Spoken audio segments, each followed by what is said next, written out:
Hello, friends, and welcome to episode 727 of the Juicebox Podcast.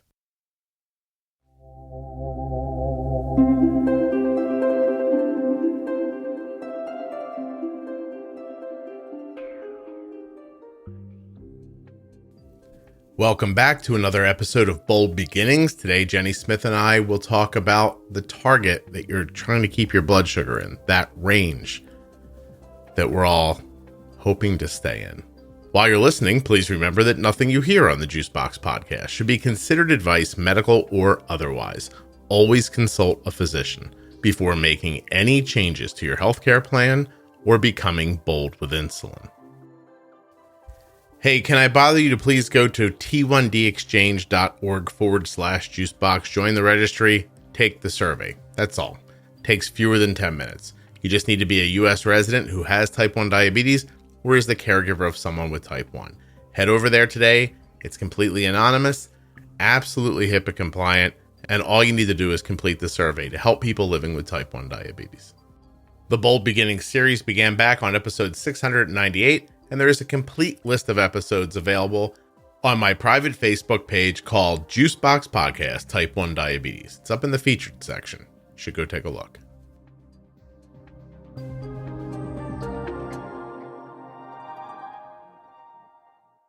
If you're enjoying this series, you probably should head over to the Defining Diabetes series and the Diabetes Pro Tip series to learn more.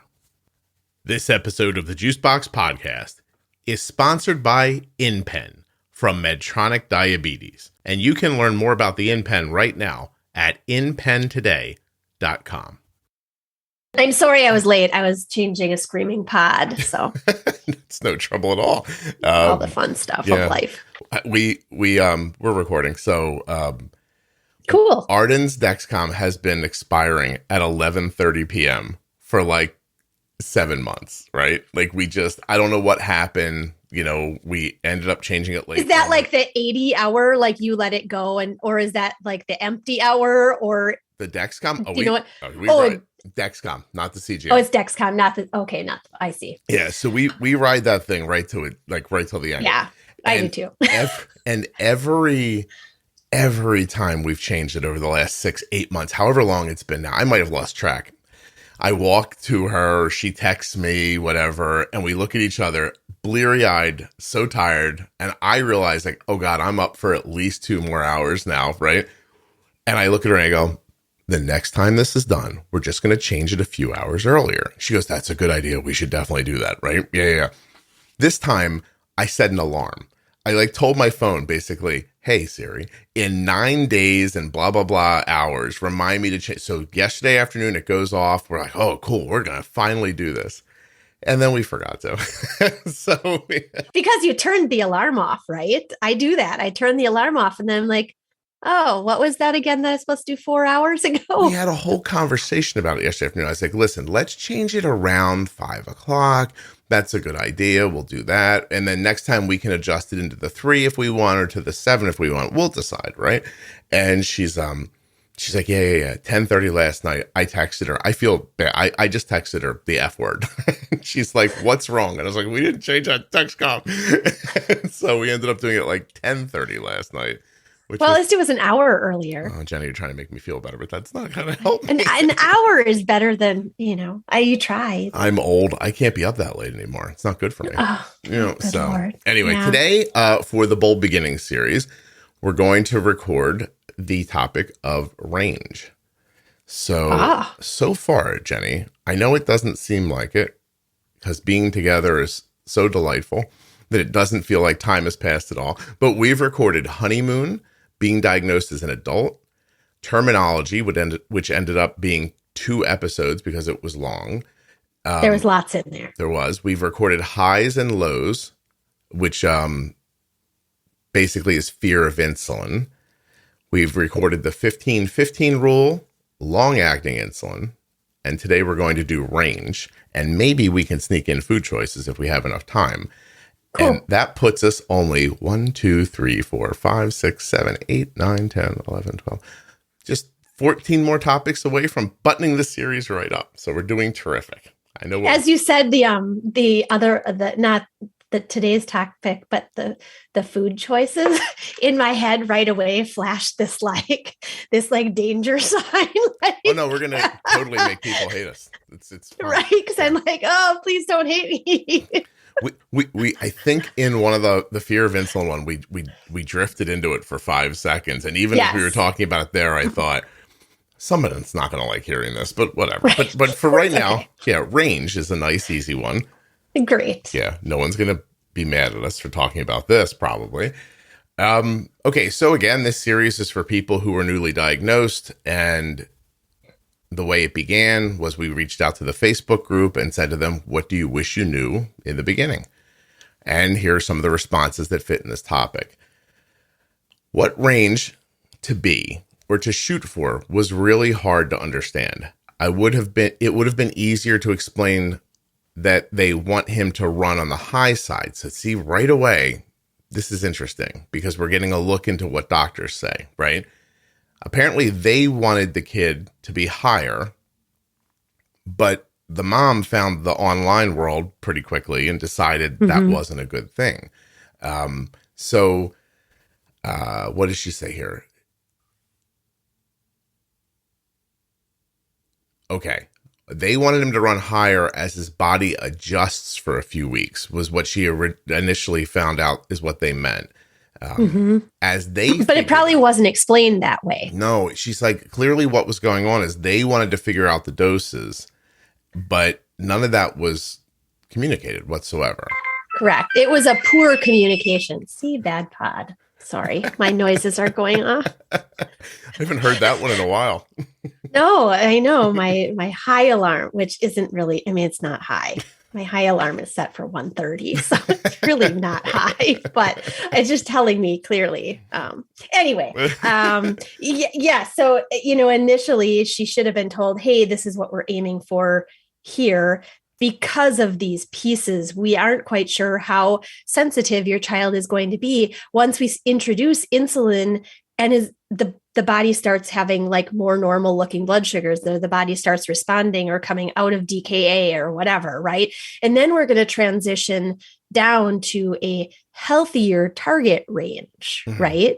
But it's not usually clearly explained. And obviously not, because the very next statement is, someone said, I wish they would have told me that being 200 for a few weeks was okay as the body adjusted, but that we were going to taper down to a more realistic and healthy range. That it may take a while to normalize blood sugars. So yeah, you're right. This is the thing that people don't get told. So let's kind of break that apart for a little bit. So, I mean, you're diagnosed. I'm assuming most people are diagnosed with a higher blood sugar that's probably been higher for a while. And even though they get you down in the hospital, it's funny. I say that like that's the norm, but how many people have I talked to who go to a hospital or sent home right away, or were diagnosed during COVID and weren't even allowed in the hospital? Right. So what happens? Is there, I mean, obviously you don't walk into the hospital with a 700 blood sugar and they're like, we'll just fix that right now. Like there's a very slow titration that takes place in the hospital if you're there. Is that for safety reasons? It is for safety reasons. Okay. If you adjust the body from the idea that you're not quite sure how long blood sugars have been so elevated, right? For kids, it's probably not been that long of a time. It happens very quickly, that turnover or that transition.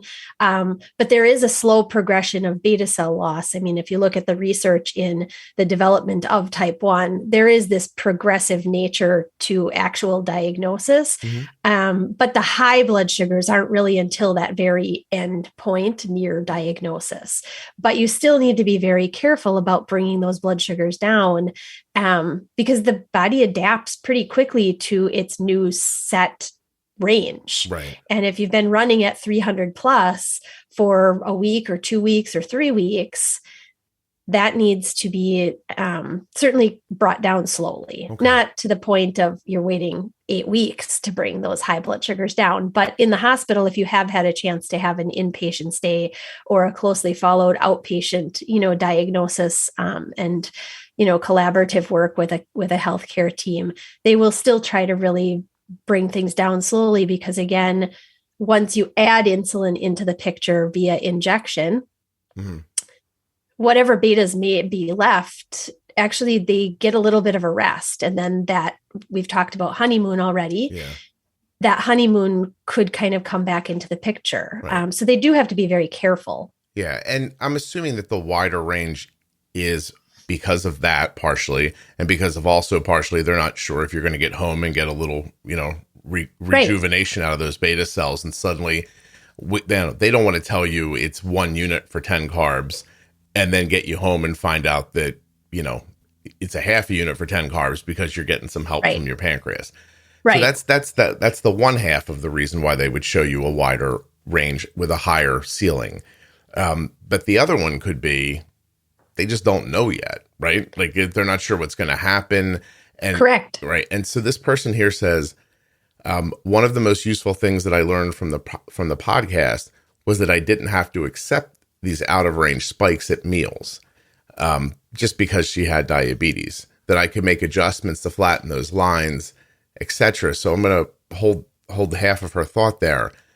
So that's the next part that I think is important, because you said it a moment ago. If it's not communicated to you well, this is a completely new thing for you. And they could tell you, I don't want your blood sugar to be under 100 but it's okay if it goes up to 200 after meals. They might say something like that.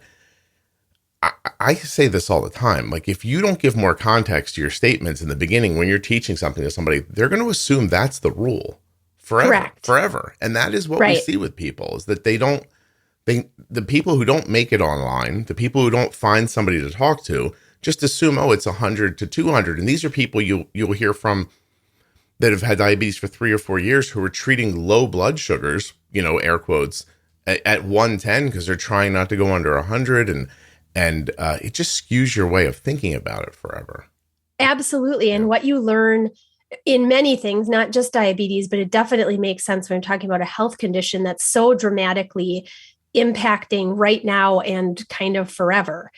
What you teach in those beginning stages becomes almost a very hard rule that it's very hard to clear out of your brain. Yeah. I kind of think of it almost like when my little one was starting to ride a bike, my husband, he disconnected the front brake.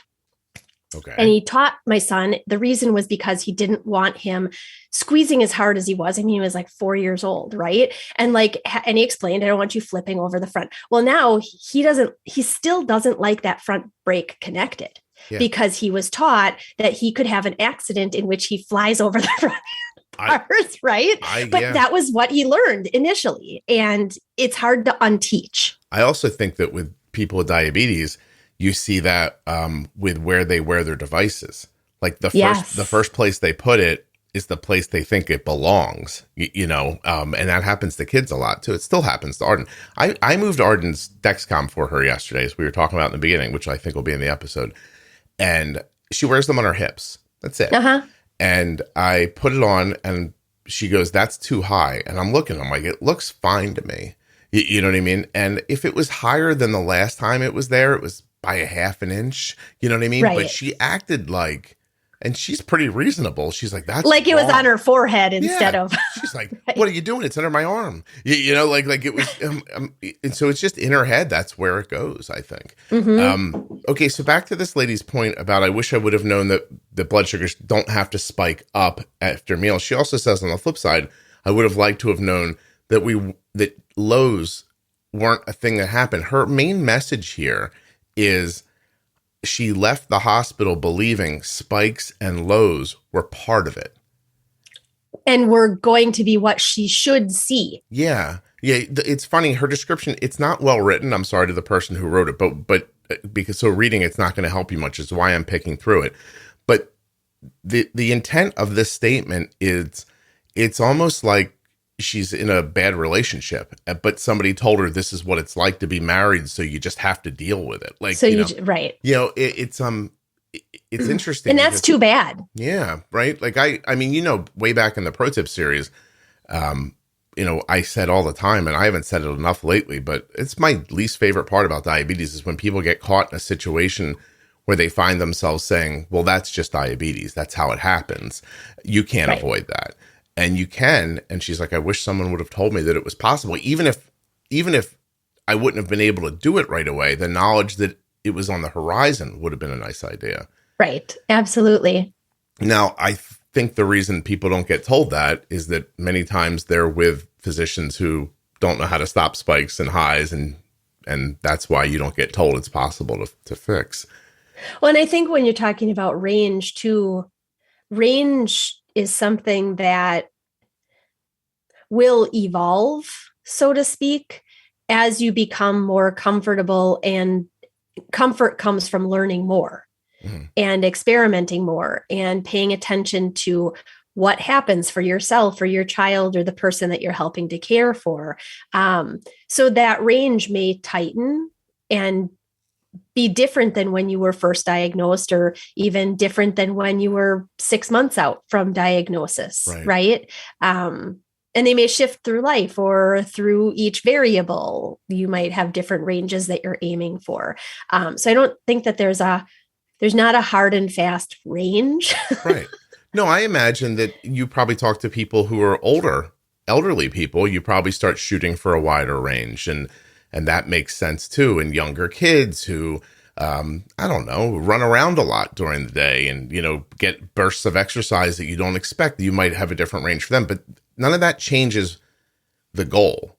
Right. There should be the goal range and the places you have to adjust that range for your specific situation. Again, I just think the biggest problem with this piece is that nobody tells you that the first numbers I said out loud are not the thing you're going to be doing your whole life. There's some other statements here from people. I wish someone would have told me that everything seems to affect my blood sugar.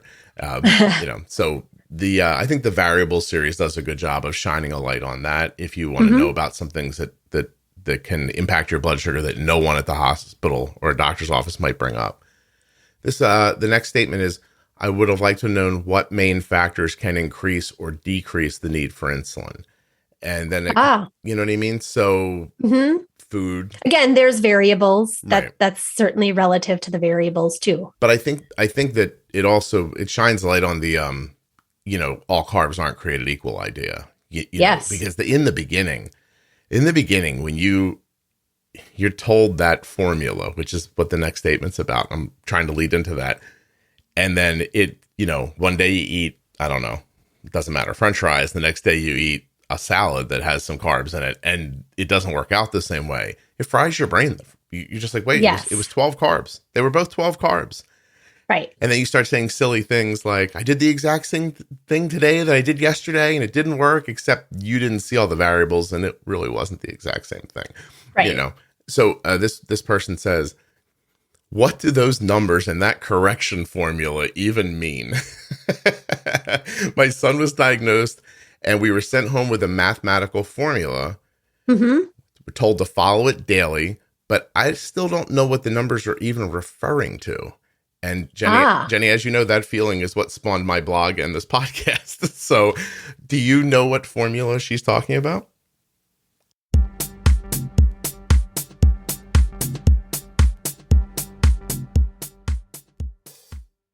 So you're using multiple daily injections or an insulin pen, and you want more, but you don't want to move to an insulin pump.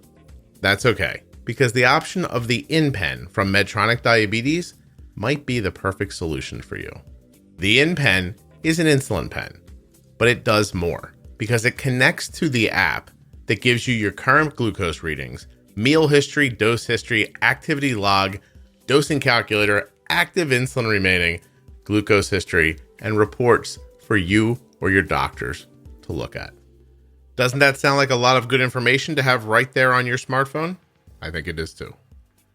So how do you get started with the InPen? You go to InPenToday.com. When you get there, you're going to be able to see everything that I've already told you about and more.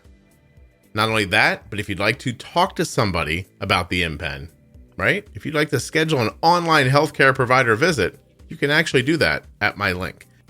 And you can also just get started.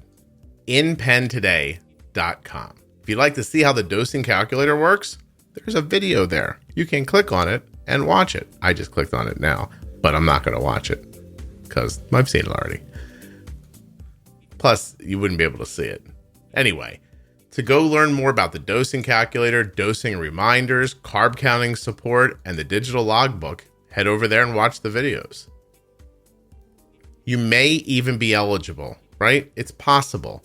And this means, here's what this means. There's like a little disclaimer here. This offer is available to people with commercial insurance and terms and conditions apply, but you may pay as little as $35 for the InPen. Go check it out. There's so much on that link. You can't go wrong. InPenToday.com. InPen requires a prescription and settings from your healthcare provider. You must use proper settings and follow the instructions as directed, or you could experience high or low glucose levels. For more safety information, visit, you guessed it, InPenToday.com. Hey, this isn't an ad. This is for the podcast. I'm going to put this in here. I don't usually do this, but if you're listening to the Bold Beginnings episodes, when they're over, you might want to move up to the Defining Diabetes episodes and the Diabetes Pro Tip series, just like I was talking about earlier in the episode. You can find all of them at diabetesprotip.com or juiceboxpodcast.com. When you get there, you're going to see something that says Type 1 Diabetes Pro Tip series from the Juicebox Podcast. And there's a little introduction there from me. And basically what it says is, look, my daughter has had an A1C between 5.2 and 6.2 since 2014 with zero diet restrictions. This information works for children, adults, and for the newly diagnosed, and for those who have struggled for years. I believe that anyone living with type 1 diabetes can use these simple concepts to stabilize their blood glucose levels, lower A1C, and improve glycemic variability, again with zero diet restrictions. Check out those episodes, diabetesprotip.com or juiceboxpodcast.com, and of course they're right there, all the episodes, in a podcast player of your choice, whether you're on an iPhone or an Android. And please keep this in mind too. All of the content within the Juicebox Podcast is free, and it's always going to be.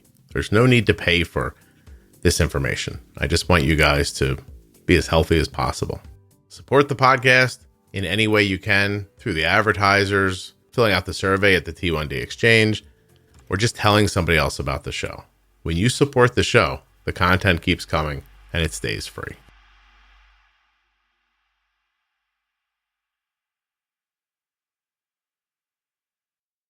I would expect they were sent home with a little bit more of a specific or a precise.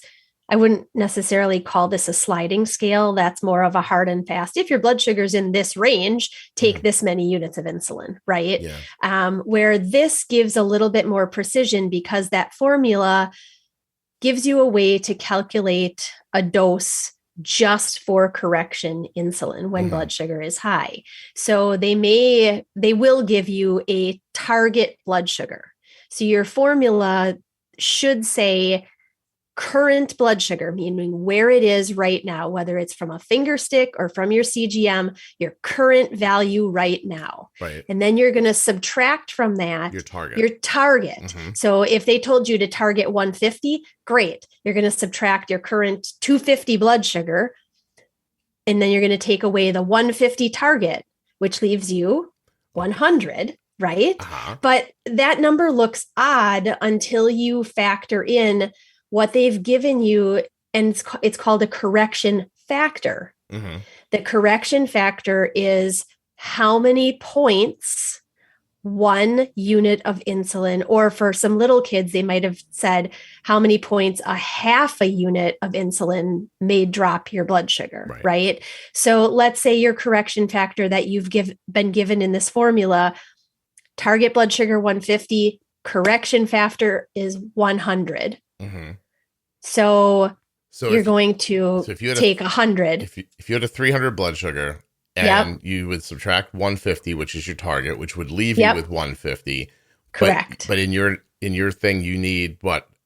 And then you have to divide that value by the correction factor they gave you to use. Okay. In this example, we're using a correction factor of 100, which means we're assuming a unit of insulin is going to bring your blood sugar down by 100 points.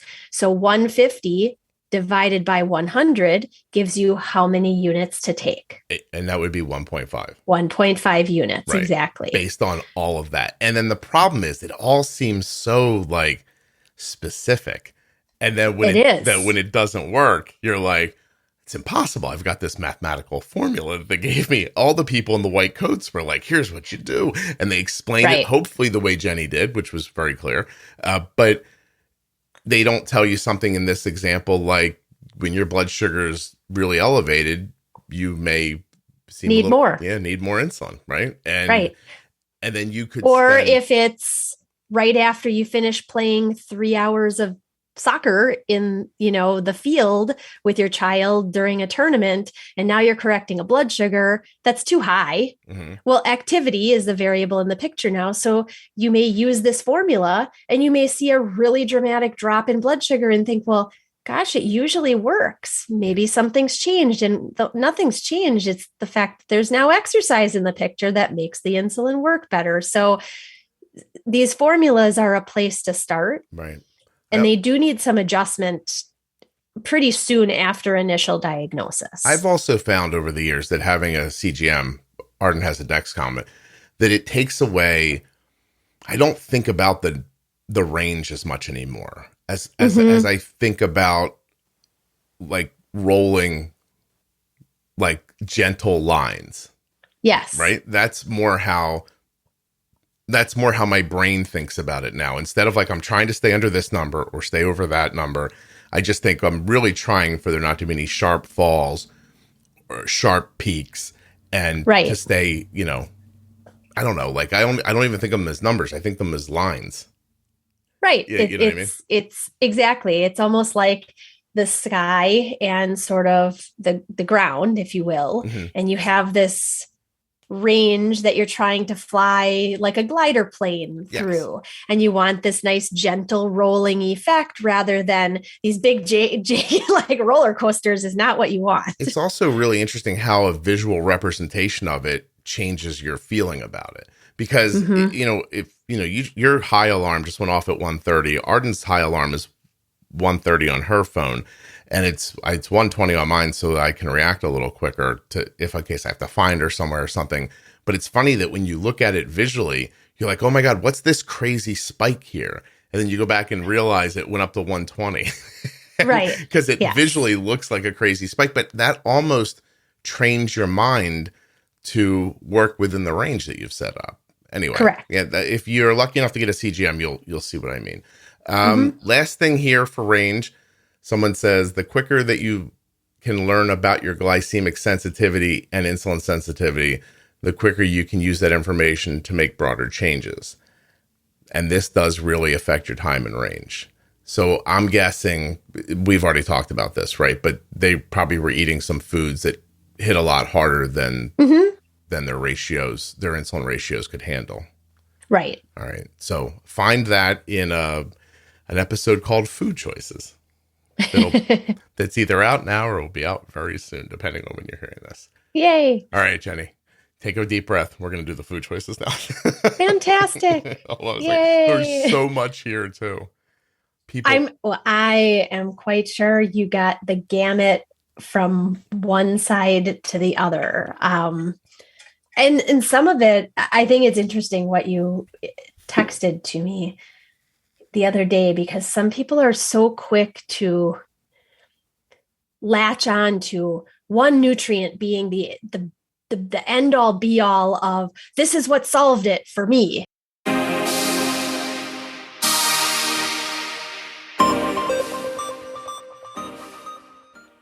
Jenny and I are going to continue that conversation in the next Bold Beginnings episode called Food Choices. But for now, I'd like to thank InPen from Medtronic Diabetes and remind you to go to InPenToday.com to get started right now with an insulin pen that talks to an app on your smartphone, giving you much of the functionality that people have come to expect from insulin pumps. If you'd like to check Jenny out, she works at a place called IntegratedDiabetes.com, and her services are for hire. Thank you so much for listening. I'll be back very soon with another episode of the Juicebox Podcast.